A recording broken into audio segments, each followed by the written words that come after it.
एक अहम खबर के चीफ सिलेक्टर इंजमामुल हक प्लेयर्स एजेंट की कंपनी यासू इंटरनेशनल लिमिटेड के शेयर होल्डर निकले हैं। मफादात के टकराव के बाद इंजमामुल हक पीसीबी के रेडार पर आ गए। पीसीबी ने खिलाड़ियों के एजेंट कंपनी की मिल्कियत पर इंजमाम से जवाब तलबी का फैसला कर लिया है। जराये के मुताबिक सेंट्रल कॉन्ट्रैक्ट पर इंजमामुल हक ने ही पीसीबी और खिलाड़ियों के दरमियान सालसी कराई। इंजमामुल हक ने खिलाड़ियों के मुआवजे में 200% से ज्यादा का इजाफा कराया। सवाल उठता है कि क्या इंजमाम ने अपनी कंपनी के जरिए खिलाड़ियों को फायदा और पीसीबी को नुकसान पहुंचाया। सेंट्रल कॉन्ट्रैक्ट मामले पर खिलाड़ियों ने पीसीबी के बजाय इंजमाम की ही बात क्यों मानी। इंजमाम ने चीफ सिलेक्टर का ओहदा लेने से पहले एजेंट कंपनी के साथ शेयर्स डिक्लेयर क्यों नहीं किए।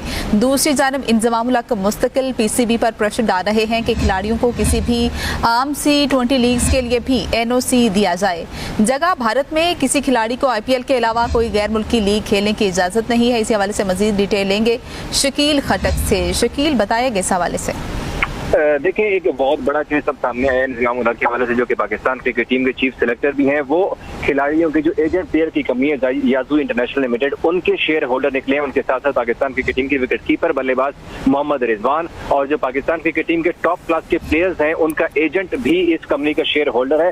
ताहम अब इंजमामुल हक के साथ साथ जो पीसीबी कॉन्ट्रैक्ट के बावजूद इन खिलाड़ियों के एजेंट कंपनी की मलकियत पर अब पाकिस्तान क्रिकेट बोर्ड ने इंजमामुल हक से जवाब तलबी का फैसला कर लिया। हमारे जराये ने इस बात को कन्फर्म किया कि पीसीबी ने इंजमामुल हक के साथ बाकायदा तौर पर रब्ता किया है और उनसे इस हवाले से जवाब तलब किया, क्योंकि इंजमामुल हक ने जब चीफ सिलेक्टर का ओहदा संभाला तब उन्होंने अपने इस कंपनी के साथ शेयर होल्डर्स, इसके साथ साथ इंजमामुल हक की अगर हम तनख्वाह की बात करें तो गुज़िश्ता दिनों हमने खबर दी थी कि इंजमामुल हक की तनख्वाह के ऊपर काफी बहस मुबाहिसा हुआ था। पीसीबी के दरमियान उनको 25 लाख रुपए की तनख्वाह फाइनल किया गया था। इसके साथ साथ जो सेंट्रल कॉन्ट्रैक्ट का इशू था, खिलाड़ी जो थे वो रेजिस्ट कर रहे थे पीसीबी के सामने और वो सेंट्रल कॉन्ट्रैक्ट के ऊपर दस्तखत नहीं कर रहे थे। फिर इंजमामुल हक ने ही खिलाड़ियों और पीसीबी के दरमियान सालसी करवाई, जिसके बाद खिलाड़ी सेंट्रल कॉन्ट्रैक्ट के ऊपर दस्तखत करने के ऊपर आमादा हुए। अब सवाल यहाँ पर यह पैदा होता है कि इंजमामुल हक जिस कंपनी के मालिक हैं वो कंपनी के एजेंट भी उनके साथ शेयर होल्डर हैं और इंजमाम भी उसी कंपनी के शेयर होल्डर हैं। तब खिलाड़ियों ने पीसीबी की बात मानने की बजाय सिर्फ इंजमामुल हक की बात ही क्यों मानी। क्योंकि इस सेंट्रल कॉन्ट्रैक्ट के इशू की अगर हम बात करें तो यहाँ पर बहुत सारे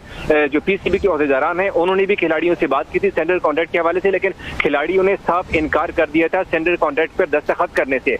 अब इसके साथ साथ जब सेंट्रल कॉन्ट्रैक्ट नए जो central contract Pakistan cricket board ने फाइनलाइज किए और जिन खिलाड़ियों ने उनके ऊपर दस्तखत किए उनमें सेंट्रल कॉन्ट्रैक्ट में तकरीबन 202% का इजाफा किया गया और ये पीसीबी की हिस्ट्री में पहली बार हुआ है कि इतना इजाफा किया गया। इसके साथ साथ इंजमामुल हक की ही काविशों की बदौलत पाकिस्तान क्रिकेट बोर्ड ने जो ICC से आने वाली आमदनी होती है उसमें भी खिलाड़ियों को हिस्सा दिलवाया। तो यहाँ पर साफ तौर पर जाहिर हो रहा है एक मफादात का टकराव जो है वो साफ तौर पर जाहिर हो रहा है। अब सवाल यहाँ पर कई सारे सवालात जन्म लेते हैं कि इंजमामुल हक ही क्यों खिलाड़ियों ने सेलेक्ट किया, इंजमामुल हक की सालसी ही क्यों जो है उसके ऊपर पेशरफ्त हुई है। इसके साथ साथ इंजमामुल हक ने चीफ सिलेक्टर का ओहदा लेने से पहले पीसीबी को इस बात से आगाह क्यों नहीं किया कि वो इस एजेंट कंपनी के मालिक हैं। उनके साथ साथ अब सवाल पीसीबी के ऊपर भी कई सारे सवाल उठते हैं कि क्या पीसीबी सिर्फ उनसे जवाब तलबी करेगा या जो पीसीबी को इतने लाखों रुपए का नुकसान हुआ है, क्योंकि खिलाड़ियों को इससे पहले बहुत कम तनख्वाहें दी जा रही थी, तो खिलाड़ी इस बात के ऊपर क्यों रेजिस्ट कर रहे थे। इसके साथ साथ अगर हम दूसरी तरफ देखें तो पीसीबी ने पहली बार एक नई पॉलिसी इंट्रोड्यूस की है जिसमें खिलाड़ियों को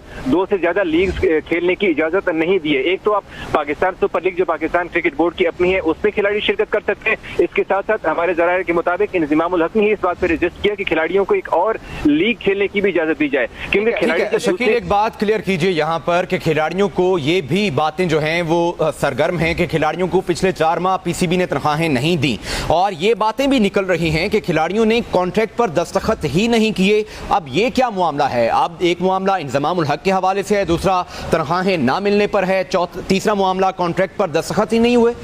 देखिए, सेंट्रल कॉन्ट्रैक्ट का जो मामला है उसके ऊपर खिलाड़ियों ने ही अभी वर्ल्ड कप के दौरान जब पाकिस्तान टीम की परफॉर्मेंस इस हद तक नहीं रही, क्योंकि पाकिस्तान क्रिकेट टीम की परफॉर्मेंस से काफी ज्यादा एक्सपेक्ट किया जा रहा था कि Pakistan cricket team easily semifinal में पहुंचेंगी, लेकिन बैक टू बैक 4 मैचेस हारने के बाद अब कुछ सीनियर खिलाड़ियों की जानिब से ये शिकवा सामने आया कि हमें तो अभी 4 महीने से तनख्वाहें भी अदा नहीं की गई हैं। तो आज पाकिस्तान क्रिकेट बोर्ड ने बाकायदा तौर पर जो खिलाड़ी थे जिनकी तरफ से ये रिजर्वेशन सामने आई थी उनको बाकायदा तौर पर ईमेल के जरिए सेंट्रल कॉन्ट्रैक्ट भेज दिए, जिसके बाद अब खिलाड़ियों ने अभी तक उसके ऊपर साइन नहीं किए, क्योंकि पीसीबी ने उसमें मजीद कुछ क्लॉज ऐड किए थे कि सेंट्रल कॉन्ट्रैक्ट के बाद 2026 तक ये सेंट्रल कॉन्ट्रैक्ट दिए गए हैं। उसके बाद पाकिस्तान क्रिकेट बोर्ड ने ये भी क्लॉज ऐड किया कि ये तमाम तर कॉन्ट्रैक्ट जो दिए गए हैं उसमें पाकिस्तान क्रिकेट बोर्ड किसी भी वक्त किसी भी खिलाड़ी की कैटेगरी को रिव्यू करेगा, उनकी परफॉर्मेंस को रिव्यू करेगा, जिसके बाद उनकी कैटेगरी को डिमोट भी किया जा सकता है या किसी भी खिलाड़ी को प्रमोट किया जा सकता है।